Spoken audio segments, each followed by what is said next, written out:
सुबह का समय था। ठंड अपने चरम पर थी और हरियाणा के शहरों और गांवों पर घना कोहरा छाया हुआ था।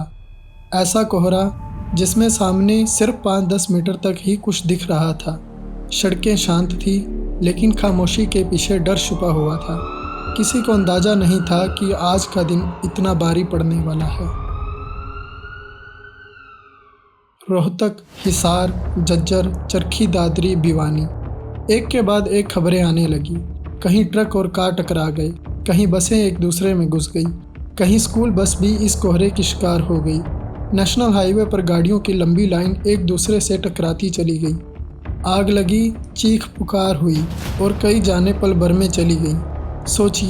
सोचिए, जब घर से निकले थे लोग, किसी ने कहा होगा शाम को मिलते हैं, किसी माँ ने बेटे को नाश्ता कराया होगा, किसी बच्चे ने स्कूल बैग उठाया होगा, लेकिन उन्हें क्या पता था कि कोहरा उनका इंतज़ार कर रहा है। रोहतक में 2 लोग अपनी जान खो बैठे।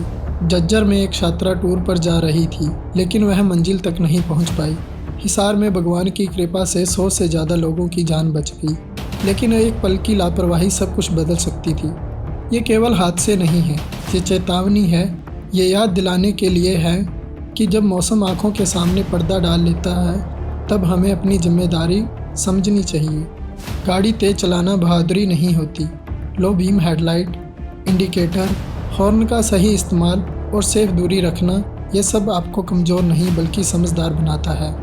अगर विजिबिलिटी कम है तो रुक जाना भी एक सही फैसला होता है। याद रखिए, आप सिर्फ ड्राइवर नहीं हैं, आप किसी के बेटे हैं, किसी के पिता, किसी के भाई, किसी के दोस्त। घर पर कोई आपका इंतज़ार कर रहा है, वह घड़ी देखकर सोच रहा है कि अब तक आ जाना चाहिए था। द ए न्यूज़ आपसे हाथ जोड़कर अपील करता है, इस ठंड और कोहरे के मौसम में जल्दी नहीं, सुरक्षा चुनिए।